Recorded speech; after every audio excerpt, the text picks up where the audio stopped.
Warahmatullahi wabarakatuh, teman-teman semua. Pada kesempatan kali ini, kami dari kelompok 6 akan mempresentasikan mata kuliah pengukuran teknik dan data akuisisi minggu ke-9 yang beranggotakan terdiri dari pertama saya, Tutur Bagus Sajiwo, NIM 141, teman saya Rizkyana Chandra, NIM 125, Rishad, NIM 122, dan Saldi Ramdhani, NIM 128. Pada kesempatan kali ini akan membahas tentang flow measurement chapter 7 dari Holman yang terdiri dari berbagai subbab. Oke, next. Nah, subbab yang awal yaitu introduction, kemudian positive displacement methods, flow obstruction methods, practical consideration for obstruction method, and the sonic nozzle. Okay, next. Nah, positive displacement method merupakan metode atau peralatan mekanis yang digunakan untuk mengukur laju aliran volumetric fluida, atau bisa dikatakan juga metode yang digunakan untuk mengukur flow rate gerakan fluida dengan membagi suatu ruangan media yang tetap dengan volume yang terukur. Nah, positive displacement flow meter banyak diaplikasikan di berbagai sektor industri seperti pabrik kimia dan petrokimia, kilang minyak dan gas, pabrik makanan dan minuman, serta industri otomotif dan penerbangan.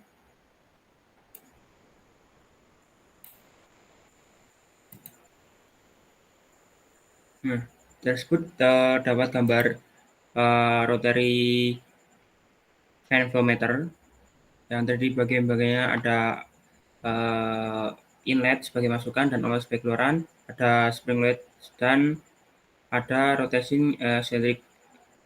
Nah, baling-baling diberi pegas sehingga mereka terus-menerus menjaga kontak dengan selebung meteran. Sejumlah cairan terperangkap di setiap bagian saat drum eksentrik berputar, eksentrik drum itu, dan cairan ini akhirnya menemukan jalan keluarnya. Nah, register yang sesuai dihubungkan ke poros drum eksentrik untuk mencatat volume cairan yang dipindahkan. Ketidakpastian meter baling-baling putar adalah 0,5%, dan meter relatif tidak sensitif terhadap viskositas karena baling-baling selalu menjaga kontak yang baik dengan bagian dalam selubung. Next. Nah, yang selanjutnya itu ada Lobot Impulse Flow Meter. Nah, ini dapat digunakan untuk pengukuran aliran gas atau cairan. Impeller dan casing dikerjakan dengan hati-hati sehingga akurasi tetap terjaga.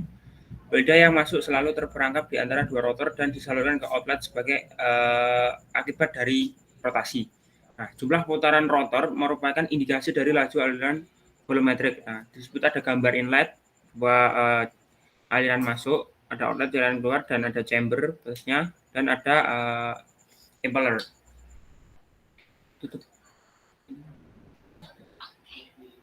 Nah, yang selanjutnya yaitu subbab flow obstruction method.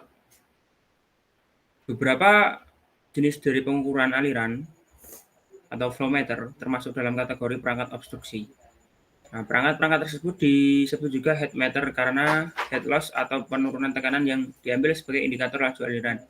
Selain itu, perangkat tersebut juga dikenal dengan pengukuran tekanan diferensial atau dalam kurung differential pressure meter. Nah, terdapat beberapa jenis flow meter termasuk dalam kategori perangkat penghalang atau perangkat semacam itu. Disebut head meter karena pengukuran head loss atau pressure drop diambil sebagai indikasi laju aliran. Malah juga disebut pengukur tekanan diferensial. Nah, tersebut ada flow meter. Hubungan kontinuitas untuk situasi ini adalah atau laju aliran massa M, yaitu rho dikali luas dan dikali U1, di mana terdapat pada keterangan Q merupakan laju aliran, A merupakan luasan, rho merupakan berat jenis, dan G seperti pada keterangan.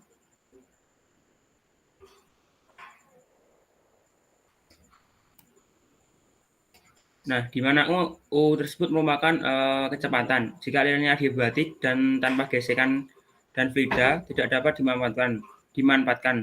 Persamaan Bernoulli yang sudah dikenal dapat ditulis sebagai P1 per Rho1 plus U1 kuadrat per 2 GC. G itu merupakan gravitasi ya. Kemudian sama dengan P2 per Rho2 ditambah dengan U2 kuadrat per 2G atau kecepatan pada titik kedua kuadrat. Nah, hal tersebut memberikan persamaan atau penyelesaian dari hubungan kontinuitas dan persamaan Bernoulli, sehingga diperoleh persamaan penurunan tekanan atau perbandingan tekanan, yaitu P1 min P2, tekanan di titik 1, di mana di titik 1 ini keterangannya merupakan bagian inlet, dikurangi dengan P2, tekanan kedua yaitu di bagian outlet, sama dengan U2 kuadrat dikali Rho per 2 GC dikali dengan 1 min perbandingan luas kedua dengan luas ke-1 kuadrat. Nah, laju aliran volumemetrik dapat ditulis sebagai Q, yaitu A2 dikali U2.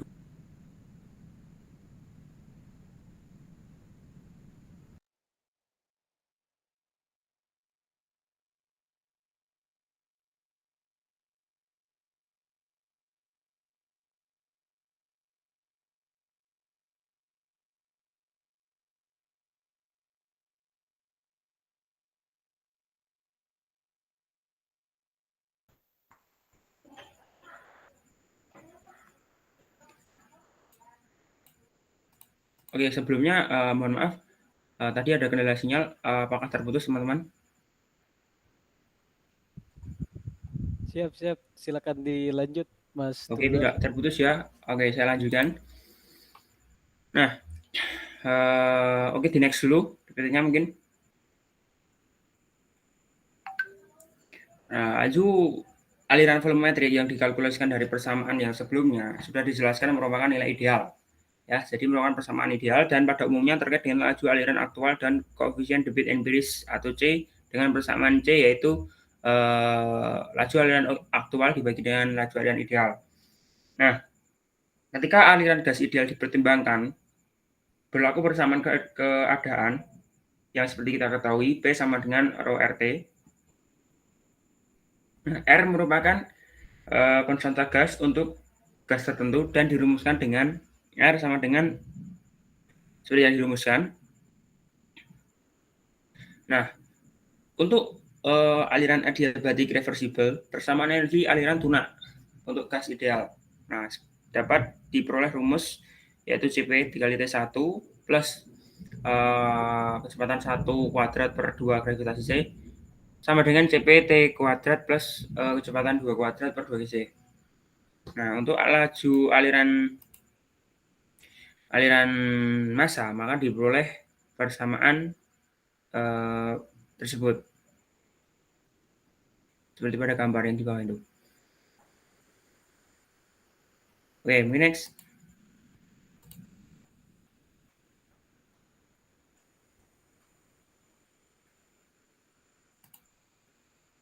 Next.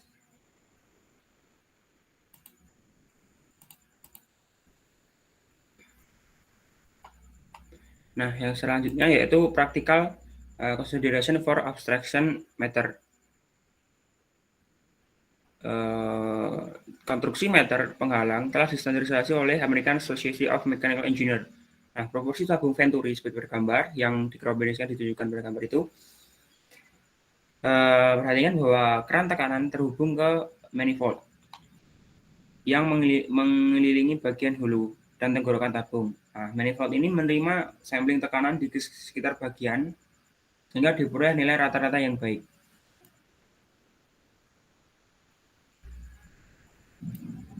Oke, next.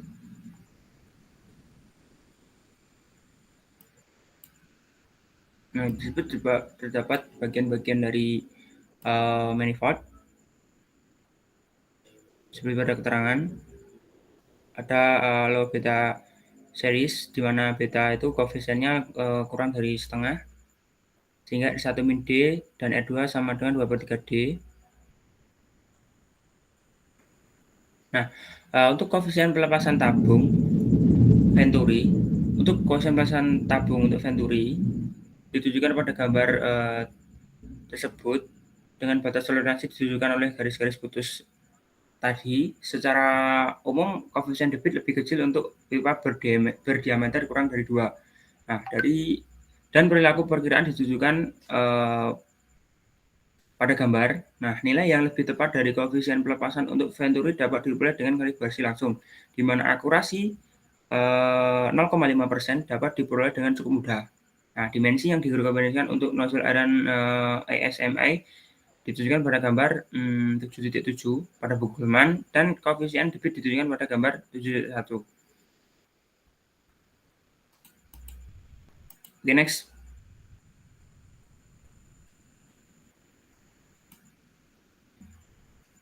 Nah, oke, next. Nah, inilah dua aliran massa yang diperoleh dari Venturi tadi, yaitu rho dikali UM dikalikan dengan luas C, di mana rho merupakan densitas atau fluida, U merupakan dynamic viscosity atau kecepatan viskositas, maaf itu mu ya, dan U merupakan kecepatan laju aliran, dan D merupakan diameter particular section for which the Reynolds number is specific. Okay, next. Nah, selanjutnya yaitu the sonic nozzle. Ketika sebuah aliran melaju cukup tinggi, perbedaan tekanan menjadi cukup besar, dan akhirnya kondisi aliran sonik dapat dicapai pada area aliran minimum. Pada kondisi ini, aliran dikatakan tersedak, dan laju aliran mengambil nilai maksimumnya untuk kondisi saluran masukan yang diberikan. Untuk gas ideal dengan kadar jenis konstan, dapat didudukkan bahwa rasio tekanan untuk kondisi ini dengan asumsi aliran isentropik, yaitu P2 per P1 sama dengan 2 per gamma plus 1 pangkat gamma per gamma min 1, di mana perbandingan itu atau rasio itu disebut dengan rasio tekanan kritis. Gamma pada umumnya disebut juga sebagai tetapan Lagrange. Oke, the next. Nah, laju aliran massa seperti pada gambar, dirumuskan pada gambar. Persamaan ini sering diterapkan pada nozzle ketika diketahui bahwa rasio tekanan atau rasio kritis, nilai kritisnya itu dalam kondisi ini aliran ideal hanya bergantung pada kondisi stagnasi saluran masukan P1 dan T1. Jadi tetap kondisi ini biasanya mudah diukur sehingga nozzle sonic menawarkan metode yang nyaman untuk mengukur laju aliran gas. Nah, perlu dicatat bahwa penurunan tekanan yang benar harus ditoleransi dengan metode ini. Kondisi stagnasi hulu harus digunakan untuk tekanan 1 dan suhu pada keadaan awal dalam perhitungan. Perangkat aliran ini memerlukan penggunaan keran tekanan dinding beberapa faktor yang mempengaruhi. Nah, yang dibahas secara rinci oleh Kyle. Secara umum, diameter keran tekanan harus cukup kecil dibandingkan dengan diameter pipa, sehingga diperoleh kecepatan aliran yang lebih besar. Oke, yang selanjutnya akan dilanjutkan oleh teman saya. Silakan. Oke, materi selanjutnya yaitu flow measurement by drag effect yang akan disampaikan oleh saya. Next. Nah, dalam pengukuran aliran menggunakan drag effect ini ada rotameter. Rotameter adalah alat yang untuk mengukur tingkat aliran cair atau gas dalam tabung tertutup. Ini termasuk dalam kelas meter yang disebut variable area meter, yang mengukur berbagai laju aliran luas penampang fluida yang bergerak melaluinya, yang menyebabkan beberapa efek yang dapat diukur. Sebuah rotameter terdiri dari tabung runcing, biasanya terbuat dari kaca dengan pelampung di dalamnya yang didorong oleh aliran dan ditarik ke bawah oleh gravitasi. Untuk ilustrasinya terdapat pada slide. Next. Nah, selanjutnya itu prinsip kerja dari rotameter. Mula-mula float berada pada posisi setimbang atau angka 0 pada scale line, menunjukkan bahwa tidak adanya gaya yang bekerja pada float. Dengan demikian, tidak ada fluida yang mengalir. Ketika terjadi aliran fluida berakibat pada naiknya float ke atas akibat gaya angkat dari fluida, pembacaan tinggi float pada scale line sebanding dengan perubahan besarnya aliran yang terjadi. Kemudian teori dan kalibrasi rotameter. Untuk mengukur aliran fluida dalam rotameter, harus diperhatikan kesetimbangan posisi dari float dalam rotameter. Posisi float ditentukan oleh kesetimbangannya, yaitu oleh adanya 1. Berat pada float, 2. Gaya fluida terhadap float, 3. Gaya tarik pada float. Nah, gaya yang 1 itu menuju ke bawah, kemudian gaya 2 dan 3 menuju ke atas. Untuk itu dapat dihitung menggunakan rumus yang tertera pada slide. Next. Kemudian apa sih kelebihan dan kekurangan dari penggunaan rotameter ini? Masuk ke kelebihan dari penggunaan rotameter, yaitu sebuah rotameter tidak memerlukan tenaga atau bahan bakar eksternal, hanya menggunakan sifat-sifat yang ada pada fluida dan juga gravitasi untuk mengukur laju aliran. Kemudian sebuah rotameter juga memiliki perangkat yang relatif sederhana yang dapat diproduksi secara massal dari bahan yang murah yang memungkinkan untuk digunakan secara luas. Masuk ke kekurangan dari penggunaan rotameter, yaitu karena menggunakan gravitasi, sebuah rotameter harus selalu berorientasi vertikal ke atas dengan cairan yang mengalir ke atas. Kemudian karena ketergantungan pada kemampuan dari cairan atau gas untuk mengembang, keluaran dari rotameter tertentu hanya akan akurat pada suatu zat. Selanjutnya, rotameter biasanya memerlukan penggunaan kaca atau bahan transparan lainnya. Jika tidak, pengguna tidak akan bisa melihat mengembang. Kemudian rotameter tidak mudah diadaptasi untuk pembacaan oleh mesin, walaupun mengapung magnet yang mendorong pengikut di luar tabung yang tersedia. Lanjut. Selanjutnya yaitu turbin meter flow. Saat fluida bergerak melalui meter, itu menyebabkan putaran roda turbin kecil di badan turbin roda magnet permanen tertutup sehingga berputar dengan roda. Sebuah pickup rekrutasi yang terpasang pada bagian atas mendeteksi push untuk setiap putaran roda turbin, yang ilustrasinya seperti gambar yang tertera pada slide. Nah, karena aliran volumetrik sebanding dengan jumlah putaran roda, output pulse total dapat diambil sebagai indikasi aliran total, denyut nadi sebanding dengan laju aliran, dan respon transient meter yang sangat baik. Koefisien aliran K untuk meter turbin didefinisikan sebagai Q sama dengan F per K, di mana F adalah frekuensi nadi, koefisien aliran tergantung pada laju aliran, dan viskositas kinematik fluida atau V. Next. Selanjutnya yaitu vortex seeding flow meter. Vortex seeding flow meter beroperasi berdasarkan prinsip yang diilustrasikan pada gambar 7.19. Ketika blue body ditempatkan di aliran, vortisitas ditumpahkan secara bergantian dari sisi belakang. Nah, frekuensi pelepasan vortex berbanding lurus dengan kecepatan cairan. Sensor piezoelektrik yang dipasang di dalam vortex header mendeteksi pusaran, dan rangkaian amplifikasi berikutnya dapat digunakan untuk menunjukkan laju aliran sesaat atau aliran total selama interval waktu yang dipilih. Untuk parameter fluida yang mengatur pengoperasian meteran vortex seeding ini adalah nomor Strouhal S, atau dapat dirumuskan sebagai S sama dengan frekuensi pelepasan dikali diameter per U. Oke, next. Nah, selanjutnya yaitu ultrasonic flow meter. Efek Doppler adalah dasar untuk pengoperasian flow meter ultrasonik ini. Jadi sinyal frekuensi ultrasonik yang diketahui ditransmisikan melalui cairan. Ya, sebelumnya bisa diperhatikan terlebih dahulu untuk skema dari ultrasonic flow meter. Nah, kemudian padatan gelembung atau diskontinuitas dalam cairan akan memantulkan sinyal kembali ke elemen penerima. Karena kecepatan zat cair, maka akan terjadi pergeseran frekuensi pada penerima yang sebanding dengan kecepatannya. akurasinya sekitar kurang lebih 5% skala penuh dapat dicapai dengan perangkat pada rentang aliran sekitar 10 hingga 1.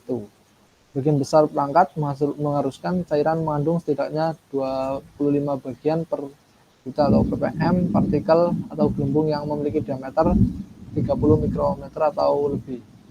Next.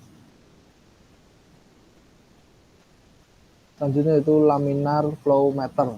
Nah, jika aliran dalam saluran atau tabung adalah laminar, yaitu bilangan Reynolds kurang dari sekitar 2000, laju aliran volumetrik terkait dengan penurunan tekanan adalah sebesar seperti yang tertera pada slide. Nah, nomenklatur untuk elemen aliran laminar seperti itu ditunjukkan pada gambar di bawah ini. Maka aliran masanya 9M9PI. Next. Nah, bisa diperhatikan pada gambar 7.32 ini, jika tabung cukup kecil, aliran laminar dapat dipertahankan. Ada kerugian masuk dan keluar yang terjadi dengan perakitan tabung. Kerugian ini tergantung pada konfigurasi geometri tertentu dari rakitan tabung dan pemasangannya di dalam pipa.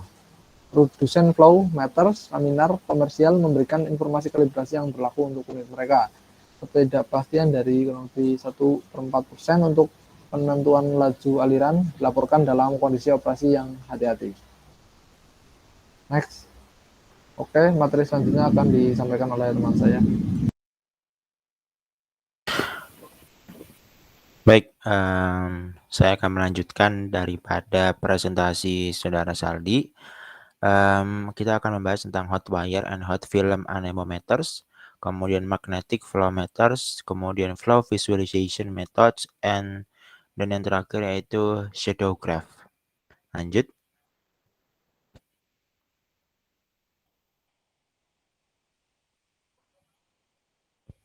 Nah, yang pertama yaitu kita akan membahas tentang hot wire and hot film anemometer.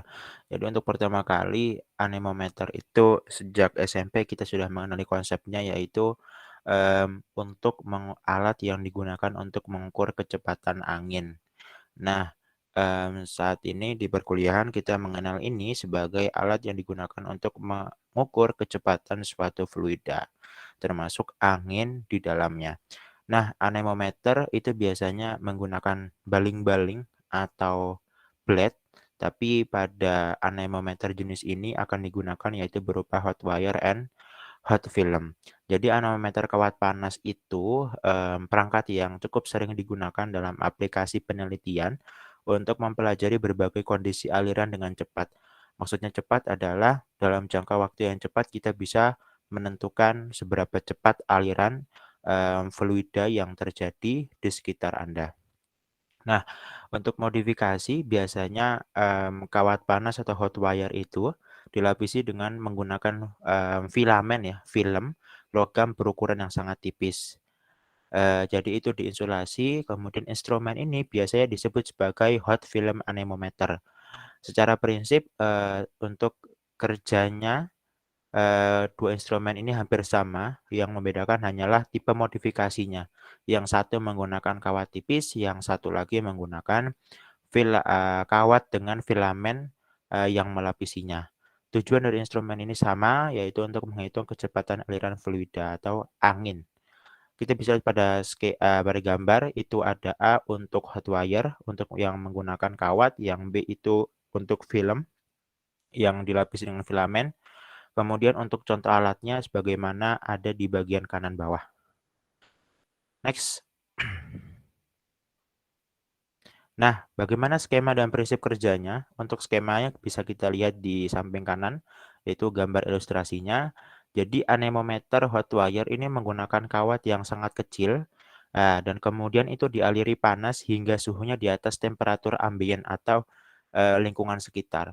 Jika ada udara atau angin yang mengalir melalui kawat, maka akan terjadi proses penurunan temperatur pada kawat. Nah, perubahan temperatur ini dijadikan sebagai indikator yang menunjukkan adanya suatu perubahan kecepatan angin yang sedang diuji. Kemudian anemometer hot wire ini akan mengkonversi atau mengubah perubahan suhu menjadi kecepatan angin. sehingga bisa dibaca pada instrumennya. Untuk mengetahui fluida secara detail, biasanya instrumen ini akan disambungkan atau terkoneksi langsung dengan menggunakan perangkat komputer atau osiloskop.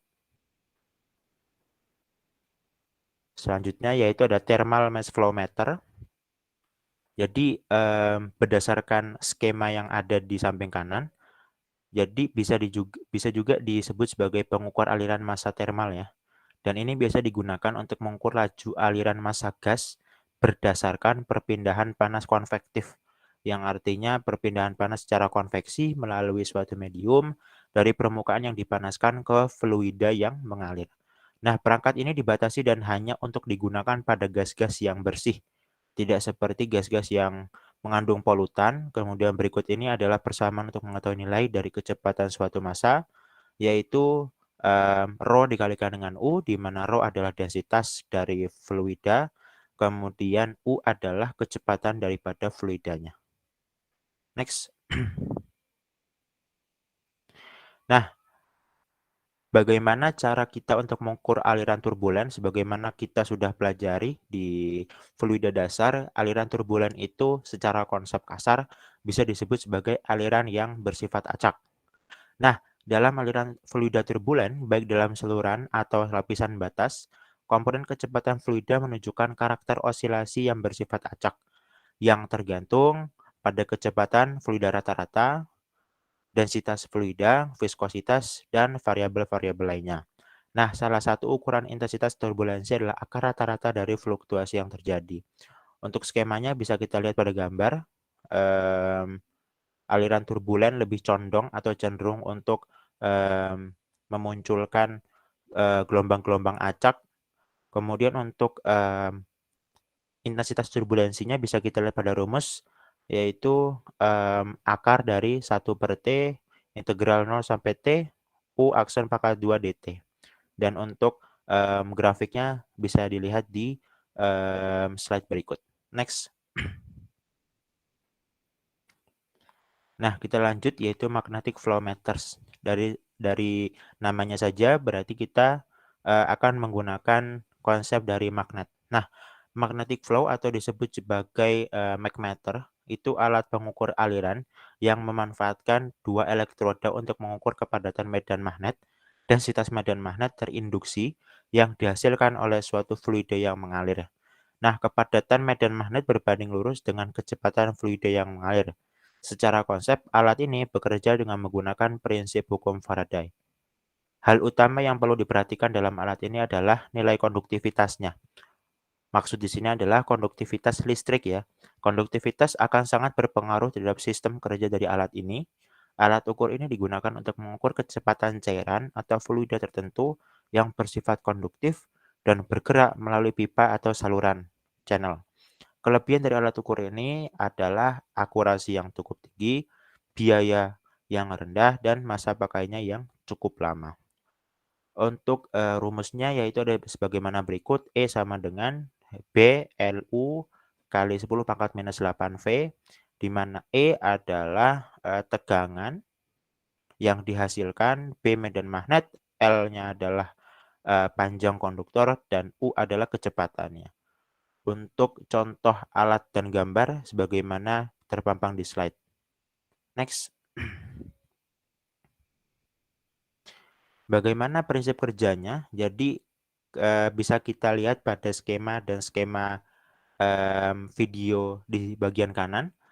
Pengukur aliran magnetik menggunakan medan magnet untuk menghasilkan dan menyalurkan aliran cairan atau fluida bermuatan listrik melalui pipa tertutup closed channel. Sinyal tegangan dibuat ketika cairan konduktif mengalir melalui medan magnet flow meter. Semakin cepat aliran fluida, maka semakin besar sinyal tegangan yang dihasilkan. Sensor elektroda yang terletak di dinding tabung, aliran mengambil sinyal tegangan dan mengirimkannya ke pemancar elektronik yang memproses sinyal untuk menentukan aliran cairan tersebut. Dengan menggunakan prinsip hukum fluida, fluida atau cairan yang akan digunakan harus konduktif secara elektrik dengan syarat biasanya kurang dari sama dengan 5 picosecond per cm. Bahkan cairan asam agresif sekalipun. Nah, prinsip pengoperasian flowmeter magnetik didasarkan pada hukum induksi elektromagnetik milik ilmuwan Michael Faraday. Next. Nah, metode visualisasi aliran fluida. Aliran fluida adalah subjek yang cukup rumit dengan banyak area yang belum menghasilkan teknik analisis yang tepat. Dengan demikian, masalah pengukuran aliran tidak selalu sederhana dan tepat karena kurangnya hubungan analitis yang digunakan untuk perhitungan dan reduksi data-data dari eksperimen yang dihasilkan. Namun kesulitan itu bukan jadi hambatan untuk para saintis agar bisa memvisualisasikan aliran fluida seideal mungkin. Nah, berikut ini ada beberapa cara, ada 3 cara yang bisa kita pelajari. Yang pertama yaitu hamburan cahaya oleh partikel gas, padat, atau cair yang disemai di sungai. Kemudian perilaku materialnya. Dan yang terakhir yaitu dengan menggunakan metode optik, yaitu perubahan indeks bias yang terjadi. Untuk ilustrasinya ada di samping kanan pada mobil, yaitu aerodinamis dan juga aliran turbulen pada pensil. Next. Nah, sesuai di buku Holman yang kita gunakan, ada beberapa cara untuk memvisualisasikan suatu sistem aliran. Jadi yang pertama kali adalah dibahas yaitu metode optik. Nah, visualisasi aliran dengan metode optik ini menawarkan keuntungan bahwa ketika dijalankan dengan benar tidak mengganggu aliran fluida dan dengan demikian memberikan alat tambahan kepada eksperimen untuk digunakan bersama dengan perangkat pengukuran lainnya. Contoh, efek dari defleksi atau pembelokan atau perubahan sudut sinar cahaya sebanding dengan gradien densitas dalam aliran. Sebagaimana dalam skema berikut, ketika cahaya datang memasuki flow field, yaitu medan flow-nya, kemudian itu akan dibelokkan hingga akhirnya memunculkan epsilon. Next. Nah, selain metode optik, untuk cairan, khususnya untuk cairan, fluida cairan, biasanya yang paling khas adalah digunakan yaitu menambahkan pewarna. Pewarna yang cukup kontras ke cairan atau fluidanya. Teknik lain juga yang bisa digunakan adalah metode gelembung hidrogen. Teknik ini terdiri dari penggunaan kawat halus ditempatkan di dalam air sebagai salah satu ujung rangkaian DC untuk mengelektrolisis air. Gelembung hidrogen yang akan sangat kecil ini dihasilkan dalam cairan. Gerakan gelembung dapat dipelajari dengan menerangi aliran. Penerapan metode ini telah diberikan deskripsi yang sangat lengkap. Nah, untuk di ilustrasi samping kiri itu adalah sayap pesawat yang diberikan suatu warna sehingga kita bisa melihat aliran aerodinamis fluidanya yang dapat kita simpulkan yaitu memiliki aliran turbulen. Nah, untuk yang sebelah kanan itu ada skematik daripada metode gelembung hidrogen yang sudah saya jelaskan sebelumnya. Next.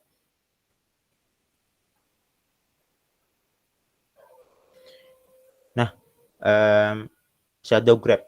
Shadow graph ini adalah sebuah alat optik yang sangat sederhana sebenarnya dan efeknya dapat dilihat pada fenomena sehari-hari hanya dengan menggunakan mata telanjang dan pencahayaan ruangan lokal. Teknik shadow graph ini juga disebut sebagai teknik bayangan. Biasanya digunakan untuk mengamati fenomena-fenomena aliran. Salah satunya adalah menetapkan lokasi gelombang kejut dengan sangat presisi. Selain itu, proyektor ini bisa digunakan untuk mengukur bentuk panjang dan mengukur sudut. Ketelitiannya hingga 1 pikometer untuk pengukuran linear dan 1 menit untuk pengukuran sudut. Untuk alatnya ada di samping kanan sebagaimana di slide. Next. Nah, bagaimana prinsip kerjanya? Prinsip kerjanya bisa kita lihat pada skemanya dan contohnya pada di samping kanan. Jadi sinar cahaya paralel memasuki bagian uji seperti yang ditunjukkan. Nah, di daerah di mana tidak ada gradien densitas, sinar cahaya akan melewati bagian uji tanpa defleksi sekalipun. Artinya masih lurus. Untuk daerah di mana gradien ada, sinar akan dibelokkan. Nah, muncullah defleksi di sana. Efek bersihnya adalah sinar-sinar akan berkumpul bersama setelah meninggalkan bagian uji untuk membentuk bintik-bintik terang dan bintik-bintik gelap. Nah, penerangan akan tergantung pada defleksi atau pembelokan relatif sinar cahaya d epsilon per dy, dan karenanya pada d pangkat 2 rho per dy pangkat 2, iluminasi pada layar yang ditempatkan di luar bagian uji dengan demikian bergantung pada turunan kedua densitas pada titik tertentu. Dengan demikian kita akan mendapatkan nilai dari pembelokan yang terjadi melalui metode shadow graph ini. Next. Nah, selanjutnya akan dilanjutkan oleh teman saya. Terima kasih.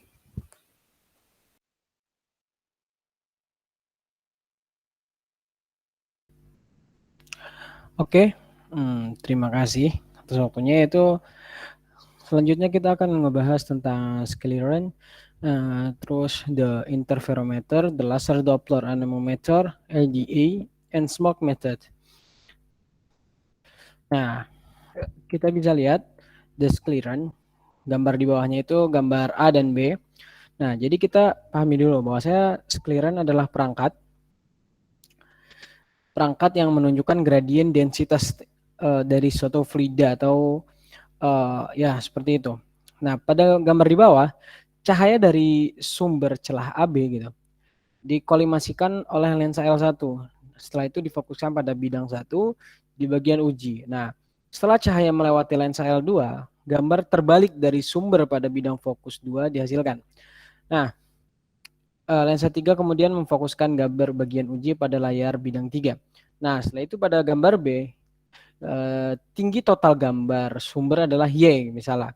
Nah, ada bagian yang tidak dijegat oleh tepi pisau yaitu Y1 gitu.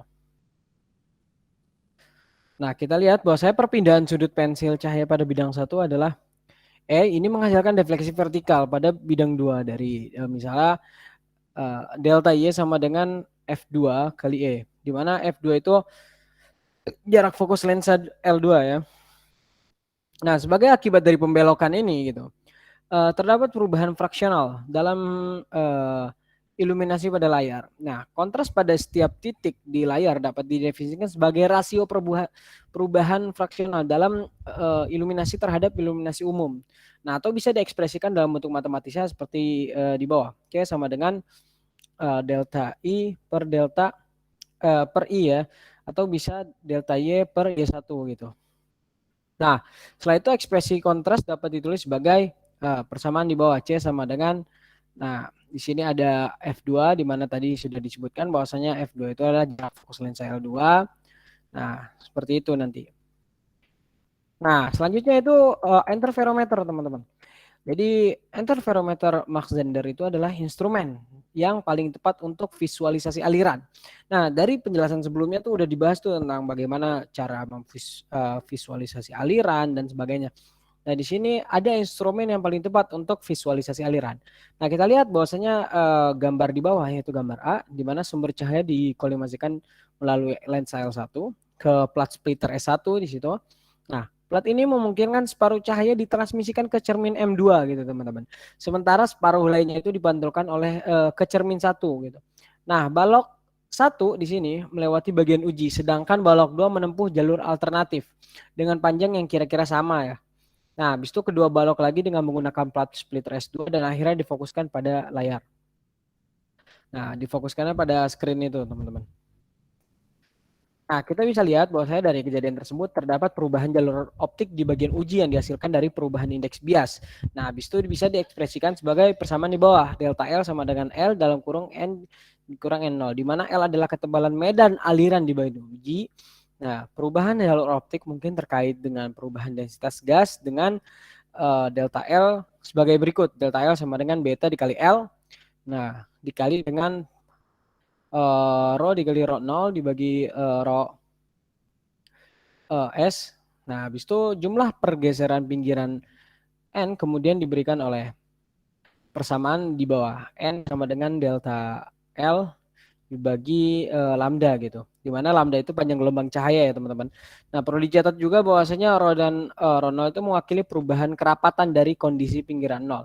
Nah, jadi densitas pinggiran nolnya itu, kan densitas atau kerapatan itu. Nah, subskrip 0 pada rho yang mewakili perubahan kerapatan dari kondisi pinggiran, nah itu mengacu pada kondisi pinggiran 0 itu sendiri, yaitu kondisi pada lintasan yang diikuti oleh balok 2 pada gambar A yaitu. Nah, kan pada gambar sebelumnya nih teman-teman di sini. Nah, habis itu rho adalah densitas referensi pada kondisi standar seperti itu. Nah, selanjutnya itu LDA, ya, di mana LDA itu ada the laser Doppler anemometer. Nah, kita lihat bahwasanya metode visualisasi aliran optik menawarkan keuntungan yang tidak mengganggu aliran selama proses pengukuran. Nah, kita lihat bahwasanya anemometer laser adalah perangkat atau kita bisa sebut juga piranti yang memiliki keuntungan non-disturbance dari metode optik dengan memberikan pengukuran kuantitatif. Dan tentu pengukuran piranti ini sangat tepat dari fluktuasi turbulensi frekuensi tinggi. Nah, kita bisa lihat bahwasanya salah satu skema LDA ditunjukkan gambar A. Gambar yang paling sebelah kiri ya. Di sini kiri, tengah, dan paling kanan. Gambar A. Nah, skema alternatif untuk menyelesaikan proses hamburan dan pengukuran ditunjukkan oleh gambar B, yaitu gambar yang di tengah, dan gambar C yang ada di paling kanan. Nah, selanjutnya yaitu laser gas He dan Ne, maksudnya helium dan neon. Nah, paling sering digunakan untuk pekerjaan LDA, meskipun laser ion argon memberikan output sinar yang lebih intens. Nah, HENE ini itu terus argon itu tuh kalau kita belajar kimia ya teman-teman, itu tuh termasuk gas mulia. Kenapa? Nah, itu kan tingkat stabilitas atomnya tinggi gitu. Nah, kita lihat bahwasanya laser HENE itu beroperasi pada panjang gelombang 632,8 nanometer atau setara dengan 5 dikali 1014 Hz. Di mana bandwidthnya itu sekitar 10 Hz. Nah, meskipun pergeseran efek Doppler yang disebabkan oleh pusat hamburan bergerak kecil dibandingkan dengan frekuensi sumber laser, nah itu sangat besar dibandingkan dengan bandwidth dan dapat deteksi dengan teknik heterodin. Nah, dalam proses ini fotokatoda itu mencampur balok yang tersebar dengan sinar referensi untuk menghasilkan arus dengan frekuensi yang sama dengan perbedaan frekuensi kedua balok. Nah, habis itu pemrosesan elektronik memerlukan analisis spektrum, teman-teman. Di mana analisis spektrum arus fotomultiplier itu untuk menentukan frekuensi Doppler dan kemudian kecepatan aliran. Nah, jelas bahwa LDA itu mengukur kecepatan partikel hamburan. Jika mereka cukup kecil, yaitu mereka itu maksudnya partikel hamburannya ya. Nah, kecepatan slip antara partikel dan cairan akan kecil. Dan dengan demikian indikasi yang memadai dari kecepatan fluida akan diperoleh. Nah, anemometer laser yang mengukur lebih dari satu kecepatan akan diperoleh. Nah, setelah itu anemometer laser yang mengukur lebih dari satu komponen kecepatan secara bersamaan telah dikembangkan. Akan tetapi optik dan teknik pemrosesan sinyal elektronik menjadi cukup kompleks, rumit ya, dan juga bahasanya mahal yang ekonomis seperti itu. Meski begitu, teknik ini menawarkan janji yang tidak biasa untuk penyelidikan rinci turbulensi dan fenomena aliran lainnya yang mungkin tidak dilakukan dengan cara lain. Nah, Welch dan Heinz telah mencatat bahwa volume sampel sinar laser terfokus pada sekecil 1,6 dikali 10 pangkat minus 5 ya teman-teman di sini milimeter pangkat 3 dengan resolusi spasial dari urutan seberapa puluh mikrometer. Nah, selanjutnya yaitu terkait smoke method, yaitu metode asap lah. Kita bisa lihat gambar di samping kiri ini ada gambar A dan B. Nah, kita bisa lihat salah satu metode visualisasi aliran yang sangat sederhana menggunakan injeksi jejak asap dalam aliran gas untuk mengikuti arus. Nah, kita bisa tahu bahwasanya metode ini terutama berguna secara kualitatif karena pengukuran langsung sulit diperoleh kecuali untuk fenomena khusus tertentu gitu kan.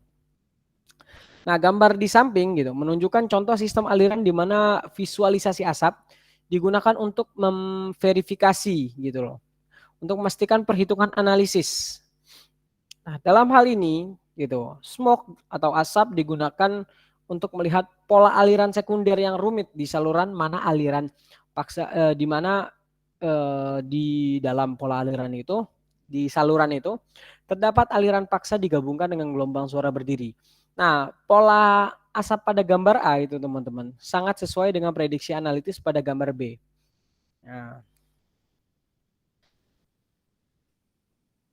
Oke, selanjutnya itu agar filamen asap mewakili aliran arusnya, diperlukan bahwa partikel asap individu memiliki massa yang cukup kecil sehingga mereka dibawa dengan bebas pada kecepatan aliran. Nah, asap yang disaring dari pembakaran kayu busuk atau cerutu umumnya cocok untuk studi asap gitu loh. Atau tadi yang kita bahas ini smoke method. Nah, seperti asap dari titanium tetraklorida ya. Habis itu ketika bereaksi dengan kelembaban di udara untuk membentuk asam klorida dan titanium oksida. Nah, zat yang terakhir ini bersifat korosif, teman-teman. Korosif terhadap apa? Jadi korosif terhadap banyak bahan yang digunakan untuk penggunaan kontainer. Nah, referensi membahas penggunaan titanium tetraklorida untuk mengurangi aliran kecepatan rendah. Salah satu bahan bakar terbaik untuk memproduksi asap padat, tidak beracun, serta padat adalah produk yang disebut jus kabut tipe 1964. Nah, bahan bakar ini memiliki suhu didih sekitar 530 derajat Fahrenheit atau setara dengan 276 derajat Celcius. Nah, di mana bahan bakar ini mengandung hidrokarbon minyak bumi dan dapat diperoleh dari sebagian besar rumah pasokan teater. Nah, PIV atau Particle Image Velocimetry ditambah dengan sistem pencitraan digital menawarkan kemampuan untuk melacak gerakan partikel individu. Nah, selanjutnya akan dilanjutkan oleh teman saya. Silakan. Oke, terima kasih. Selanjutnya saya akan menjelaskan mengenai pressure probes. Pressure probe dan pressure probe terlebih dahulu. Jadi sebagian besar aplikasi dinamis fluida melibatkan pengukuran laju aliran total dengan satu atau lebih metode yang dibahas di bagian sebelumnya. Pengukuran ini mengabaikan variasi kecepatan dan tekanan lokal di saluran aliran yang memungkinkan untuk indikasi hanya aliran total melalui perampangan tertentu. Dalam aplikasi yang melibatkan situasi aliran eksternal seperti pesawat terbang atau tes terowongan angin, diperlukan jenis pengukuran berbeda. Dalam kasus ini, probe harus dimasukkan ke dalam aliran untuk mengukur tekanan statis dan stagnasi lokal. Dari pengukuran ini, kecepatan aliran lokal dapat dihitung. Beberapa probe tersedia untuk pengukuran tersebut. Kita akan membahas beberapa jenis probe dasar di bagian ini. Nah, jadi tekanan total pada stagnasi isentropik gas ideal dapat dituliskan dengan persamaan 7.49, di mana ρ0 merupakan tekanan stagnasi dan ρ terhingga merupakan free stream static pressure dan m terhingga merupakan free stream Mach number, sehingga dapat dituliskan seperti persamaan 7.50. Next. Nah, di sini alpha merupakan acoustic velocity yang dapat dirumuskan sebagai seperti persamaan 7.51. Nah, untuk gas ideal ini dirumuskan sebagai seperti yang tertera pada persamaan 7.52. Nah, sehingga persamaan awal tadi dapat dituliskan lagi sebagai persamaan 7.53 dan dapat disederhanakan menjadi persamaan 7.54. Nah, dengan demikian kita mengamati bahwa pengukuran tekanan statis dan stagnasi memungkinkan penentuan kecepatan aliran baik oleh persamaan 7.55 ataupun persamaan 7.53 tergantung pada media fluidanya. Next. Nah, probe tekanan dasar dapat dibangun dalam beberapa cara yang berbeda seperti yang ditunjukkan pada gambar 7.38 di bawah ini. Dalam setiap contoh pembukaan dalam probe berorientasi pada arah yang persis sejajar dengan aliran ketika pengukuran tekanan aliran total diinginkan. Jika probe cenderung pada sudut theta, untuk kecepatan aliran bebas, tekanan yang agak lebih rendah akan diamati. Next. Nah, selanjutnya kita perhatikan gambar 7.39. Sebuah probe gel adalah perangkat untuk mengukur tekanan stagnasi atau suhu stagnasi dalam dinamika fluida. Ini adalah variasi dari probe pitot di mana saluran masuk dilindungi oleh selubung atau perisai. Dibandingkan dengan probe pitot, probe ini kurang sensitif terhadap perubahan sudut jauh. dan oleh karena itu berguna ketika keselarasan probe dengan arah aliran bervariasi atau tidak tepat. Next. Nah, selanjutnya ini ada gambar 7.40, ada skema dari driving of pitot tube. Gambar 7.41 ada variation of static pressure along standard isometric dan supersonic probe types. Kemudian di gambar 7.42 ada variation of static, stagnation, and dynamic pressure with yaw angle for pitot tube. Next. Nah, di gambar 7.43 ada yaw angle characteristic of variation static pressure probes. Kemudian di gambar 7.44 ada Mach number characteristic of various static pressure probes. Next. Nah, ini penjelasan dari gambar-gambar tadi. Jadi pengukuran tekanan statis dalam flow stream jauh lebih sulit daripada pengukuran tekanan udara. Sebuah probe tipikal yang digunakan untuk mengukur tekanan statis dan stagnation adalah tabung pitot yang ditampilkan pada gambar 7.40. Lubang di bagian depan probe merasakan tekanan udara, sedangkan lubang-lubang kecil di sekeliling pinggiran tabung merasakan tekanan statis. Pengukuran tekanan statis dengan alat tersebut dapat sangat bergantung pada jarak lubang peripheral dari lubang depan serta pada sudut yaw. Nah, gambar 7.41 menunjukkan ketergantungan indikasi tekanan statis pada jarak dari ujung pelacak untuk konfigurasi subsonik dan supersonik lutut yang tumpul. Untuk mengurai kondisi ini, lubang tekanan statis biasanya ditempatkan setidaknya 8 diameter hilir dari depan probe. Tergantungan pada tekanan statis dan stagnation pada sudut yaw untuk tabung pitot konvensional ditunjukkan pada gambar 7.42. Alat ini sangat sensitif terhadap arah aliran probe dalam gambar 7.40. Nah, kadang-kadang disebut tabung statis pitot karena dapat mengukur baik tekanan statis dan tekanan stagnasi. Karakteristik tekanan statis dari 3 jenis probe diperlihatkan pada gambar 7.43 dan 7.44 sebagai fungsi nomor Mach dan sudut yaw. Perlu dicatat bahwa baik irisan dan tabung Prandtl menunjukkan nilai tekanan statis yang terlalu rendah, sedangkan kerucut menunjukkan nilai yang terlalu tinggi, which paling tidak sensitif terhadap sudut yaw. Semua probe memiliki 2 lubang tekanan statis yang terletak 180 derajat terpisah. Next. Selanjutnya yaitu impact pressure in supersonic flow. Dalam dinamika fluida compressible, tekanan impact atau tekanan dinamis adalah perbedaan antara tekanan total yang juga dikenal sebagai tekanan pitot atau tekanan stagnasi dan tekanan statis. Dalam notasi aerodinamika, jalan ini dilambangkan sebagai QC. Supersonic flow atau aliran supersonik adalah gerakan fluida di mana angka Mach m yang didefinisikan sebagai kecepatan fluida relatif terhadap kecepatan sonik dalam medium yang sama, lebih dari 1.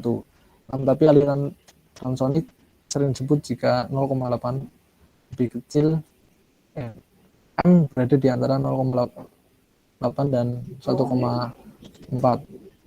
Dan hipersonik jika m lebih besar dari 5. Untuk skemanya bisa dilihat pada slide next. Nah, saat memasukkan indikator kecepatan udara, tekanan tumbukan digunakan untuk memberikan pembacaan kecepatan udara yang dikalibrasi. Komputer data udara dengan input pitot dan tekanan statis mampu memberikan angka Mach dan jika suhu statis diketahui dan kecepatan udara yang sebenarnya. Kemudian ini ada persamaan 7.56 disebut sebagai Rayleigh Supersonic Pitot Formula. Untuk menentukan nilai Mach harus menghitung pada free stream static pressure atau tekanan statis aliran bebas di mana rho terhingga adalah free stream static pressure dan rho 02 adalah pengukuran tekanan impact di belakang gelombang kejut normal. Next. Nah, ya itu tadi presentasi dari kelompok kami, kelompok 6A, mengenai materi week 9, mata kuliah pengukuran teknik dan data akuisisi. Semoga bisa bermanfaat bagi kita semua. Kurang lebihnya mohon dimaafkan. Terima kasih. Wassalamualaikum warahmatullahi wabarakatuh.